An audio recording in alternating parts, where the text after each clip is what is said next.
Hey, what's up guys? Welcome back to Dead Malls, your one home for the coolest mall content and everything retail related.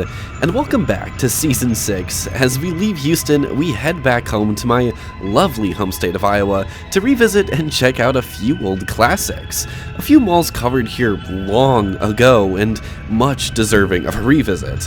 One of those being the iconic River City fever dream of Muscatine Mall.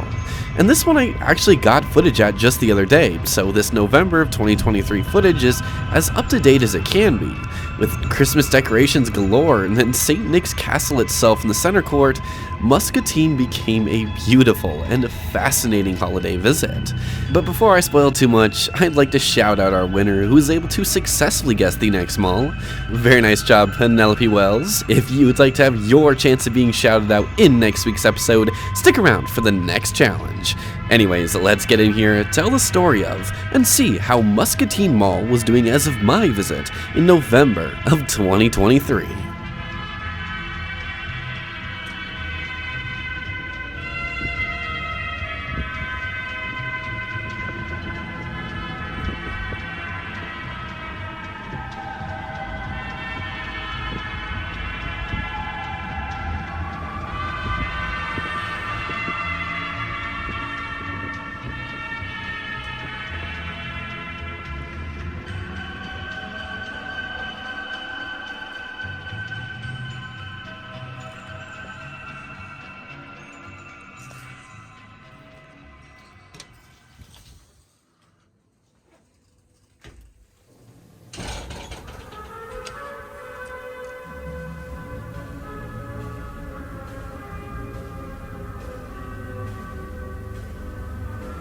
Just getting in here, it was so good to be back. Every time I'm in Muscatine Mall, I'm relieved with this sense of chillness, I guess.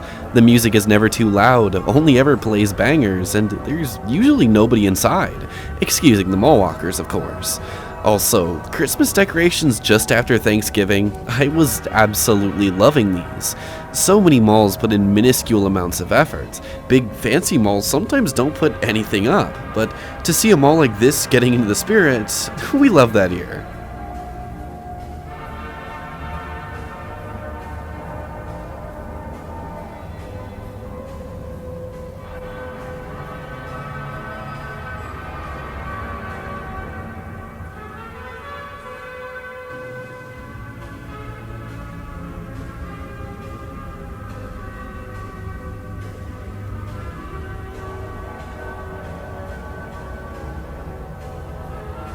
As we begin tonight's episode, we'll go over the history of this mall one last time.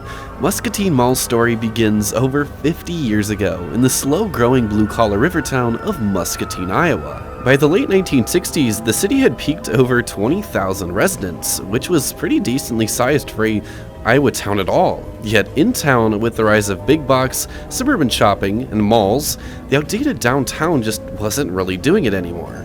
Newer highways and outside connections made big box easier, and soon, with its rising populace, Muscatine would be selected for a brand new shopping center.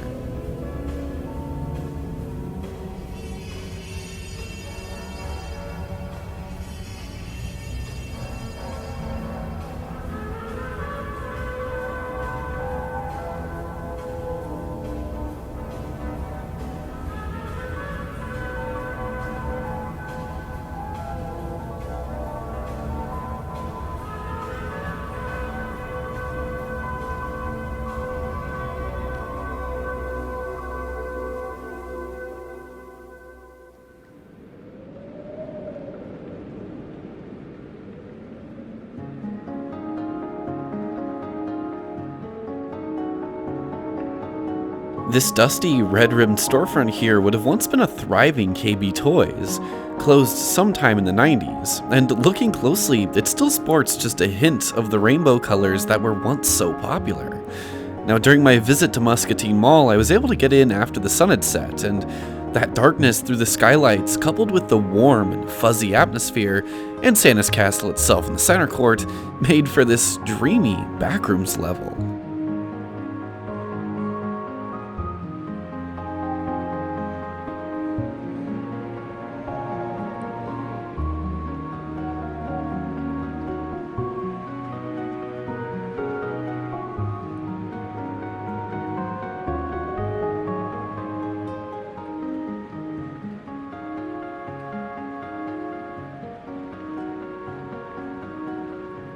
Being the sister mall to three other developments in the state, Muscatine Plaza, as would first be known, would consist of 3 department stores and over 35 inline shops between.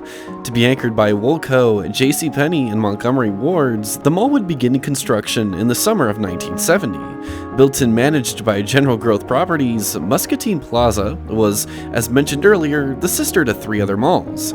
College Square in Cedar Falls, which you might remember from a few episodes ago, North Grand in Ames, and Marshalltown in Marshalltown. All of these malls with near identical builds, layouts, and anchors. With an opening date set for early 1971, construction would go off without a hitch, aside from some pushback from small downtown businesses. They couldn't stop progress though, and the new mall, like every other at the time, would be a small town revolution.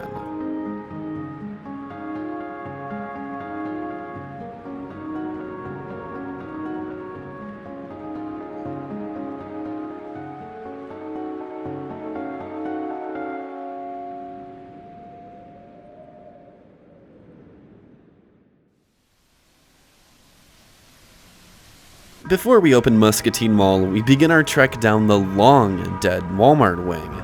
This area, more than any other, sits the longest abandoned. While some of these stores have reopened as dance studios, most of them still sit stuck in 1991. And I feel like this Kmart wave pretty well encapsulates this area, so enjoy.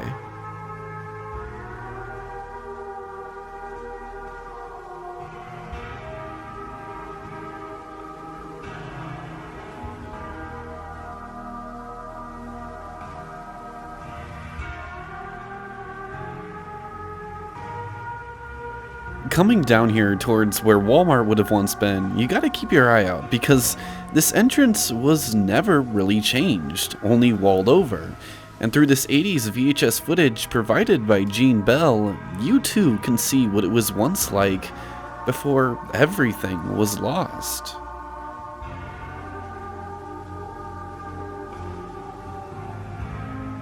On August 5th, 1971, Muscatine Plaza would hold its official grand opening ceremony, with owners of GGP cutting the red ribbon and allowing shoppers inside.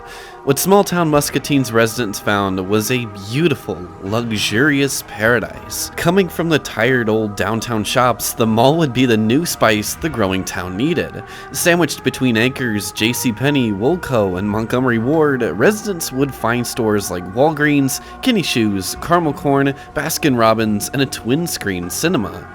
As per typical being a 1970s GGP mall in the Midwest, it would feature their very iconic brick tile theming, a look that has surprisingly stuck around throughout the years.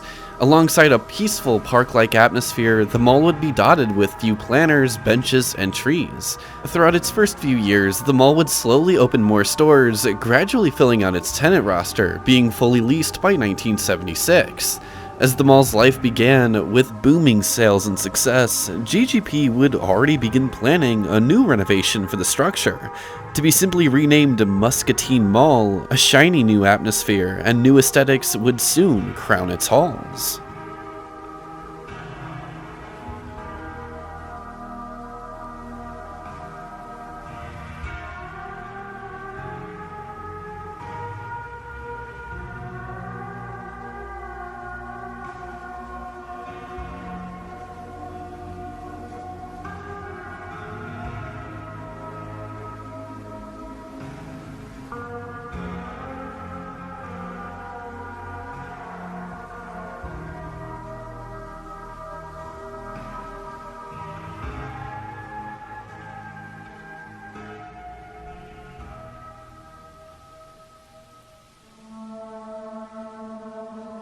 Now, over my years of coming here, I've never quite been able to figure out what this restaurant was right here. I'm thinking it was some kind of a pizza place, but I'm not quite so sure. So, to anyone living in the Muscatine area that remembers, what was this?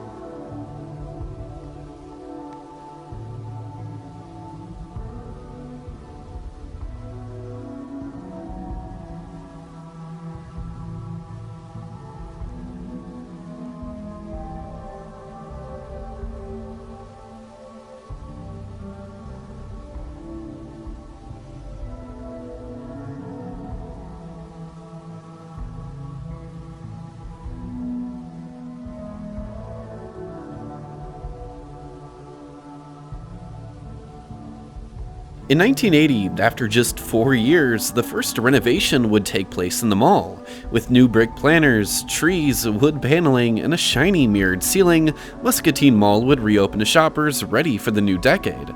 Montgomery Ward would decide to bail by 1979, but a new upscale department store would quickly take its space. Peterson Harn Von Maur would open that same year, but unfortunately, that wasn't the end of the mall's anchor troubles. Woolco, after only 6 years, would close in September of 1982. This northerly acre space would sit dead for a short period of time before being reopened as Walmart. You know, back when they still cared about helping malls. Now, with anchors Walmart, JCPenney, and Von Maur, Muscatine Mall would soldier through the rest of the decade, becoming one of the busiest shopping destinations along the Mississippi. With stores like Musicland, Foot Locker, KB Toys, Claire's, GNC, and B. Dalton, how could you turn down Muscatine Mall?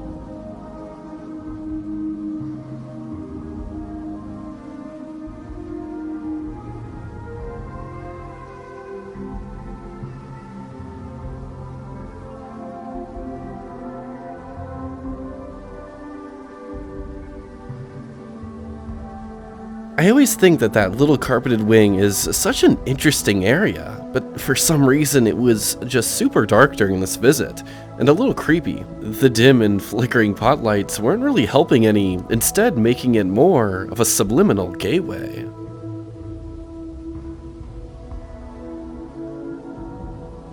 While filming, one of the mall walkers who was doing his laps here stopped by while I was filming some stills, asking what I was up to. I gave him the deets and told him about my channel, and he thought the idea of documenting malls was so neat. He told me about how Muscatine Mall used to have everything. He said he knew it was dead when a random lady walked in one day, looked around, and questioned out loud, "This is a mall?" But, oh, sorry, new track dropping.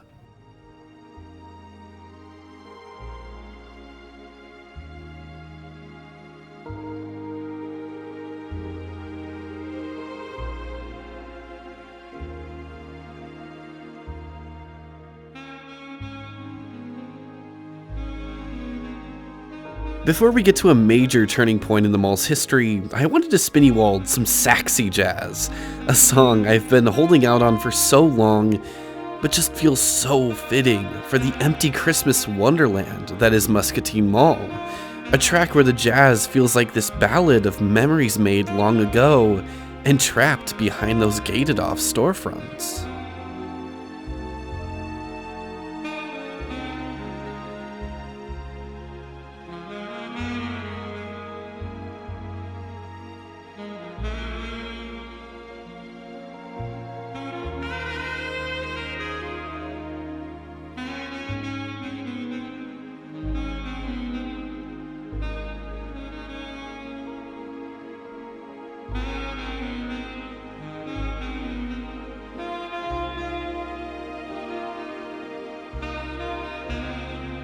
GGP, Happy, and Fat Pocketed would sell the mall in 1989 to the Rouse Company, in the same sale as all of their other malls throughout the state.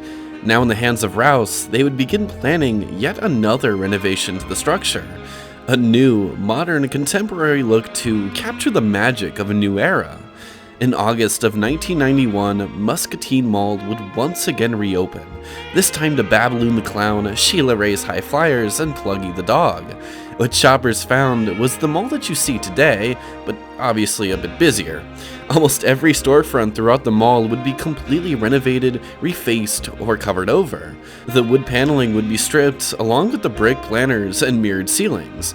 In fact, the ceilings would be stripped back to just the bare metal look, which I still don't know how so many developers found this to be a good look. New skylights, planners, and center court aesthetics would soon take shape, and Muscatine Mall throughout all of these changes would thrive, filled each day with hundreds upon hundreds of its residents, all looking for their own slice of the good life. And it seemed for decades to come that the mall would thrive and live on. But really, the early 90s was its last renaissance.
By the mid-90s, Rouse had raised rent several times through ownership, forcing several big and small names to leave entirely, as the mall itself was pulling in less and less shoppers each year.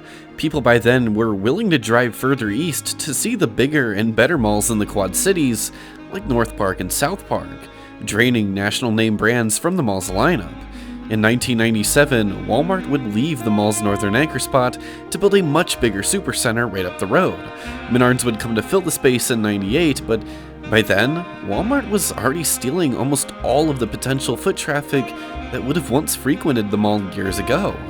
To add salt to the mall's quick downfall, Von Maur would leave that same year of 1998. Staples would move in 1999, but by then, Landau and Heyman, mall managers under Rouse, had different plans. In 99, they would announce plans to remove the mall's roof and turn it into an outlet-style shopping center. These plans, thankfully, would go nowhere, ultimately leading to its uncertain future.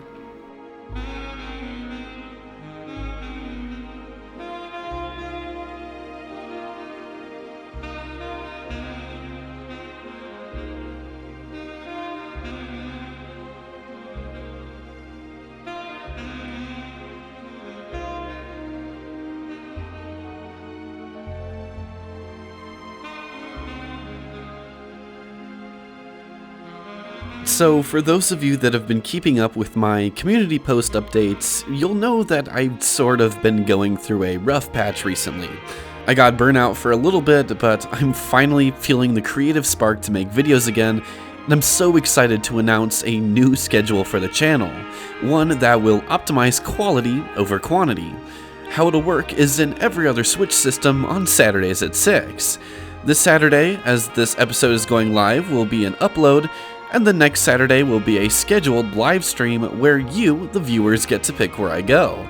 Then the weekend after that will be a new episode, and the cycle continues. Hopefully this new rhythm will allow me to leave my bedroom every once in a while. Thank you all so much for your recent support through that. I'm so excited for the live streaming adventures we're gonna go on.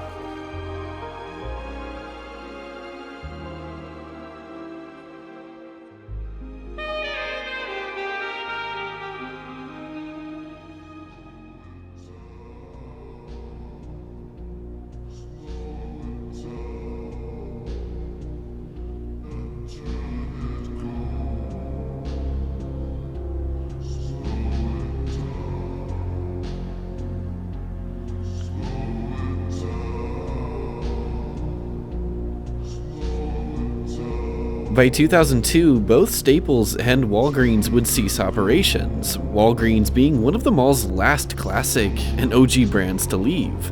By this point, the hallways were dead silent most days, a stark contrast to what it would have been like 15 years ago. Almost all of the last name brands, KB Toys, Radio Shack, and Foot Locker, had closed and were replaced by mom and pop shops. Elder Beerman would open in the old Staples in 2003, but really, nothing much more would happen. For several years, the mall would stagnate into obscurity. In 2006, it would be sold to a local group of investors hoping to turn it around, but all they would ever really do was turn the north entrance into the carpeted area with the plant, and reface the front of the mall, stripping its OG 70s facade. Menards would be gone just a year later, leaving the northern anchor dead once again. The space soon after would be turned into a few front-facing big box stores and choked off from the mall's lineup. The theaters would close, the arcade would leave, GNC and Regis, the last two named brands, would close by 2009. The recession would come and go, and for a new decade, Muscatine Mall's future was bleak.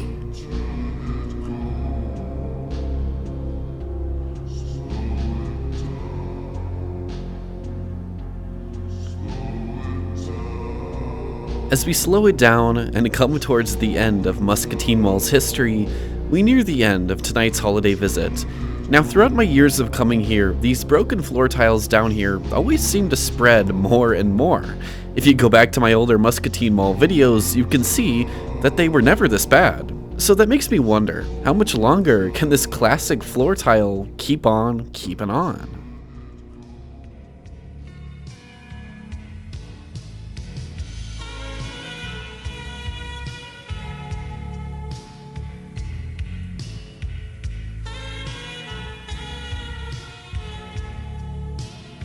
By 2009, the last Dead Mall articles were written about Muscatine Mall, as that's when many believed it would close for good, but it didn't. And now we get into the years where not much would really happen. JCPenney, the last original anchor, would close in 2014, leaving Elder Beerman, now renamed Yonkers, as the mall's last anchor. However, they themselves wouldn't stay long, closing in March of 2019. And that brings us to the 2020s. Jesus, it's weird how time flies that fast. Since Yonkers' closure, a bargain warehouse has opened in its former space. Recently, the old JCPenney was turned into a sports center, and a lot of the old stores are being turned into dance studios. But I'll leave the verdict with you guys. What do you think the future holds for this small town relic? Do you see it prevailing as the local hub it was designed to be? Or do you see its days numbered? Who knows? Years ago they were saying the same thing, so maybe, just maybe, it has a shot.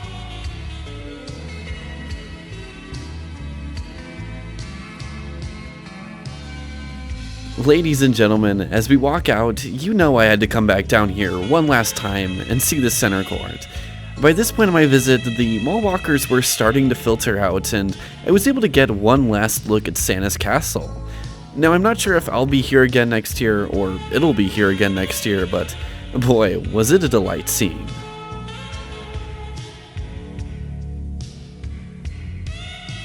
So as I questioned earlier, what do you think the future holds for Muscatine Mall? Historically in the past, Muscatine Mall is a topic I've received the most passionate comments about, so let me know. What do you think? Guys, I want to thank you so much for watching tonight's episode. Muscatine Mall was such a deserving holiday visit, and I'm so happy that I've recatalogued it. If any of you are ever in the area, stop into Muscatine Mall, explore its halls, and be one with its peaceful atmosphere. If you guys enjoy my Dead Mall content, consider subscribing as it helps out so much, and it means the world to me. Also, you should totally check out the Patreon for sneak peeks, exclusive content, and so much more. Next weekend, we'll be live at a mall of your choosing, but 2 weeks from now, on December 16th, we travel just down the river to revisit yet another River City mall. This one covered here way back in Season 1. Guess which mall we'll be at, and I'll shout you out in the next episode. But until then, have yourselves a lovely evening, and peace out, guys. See you later.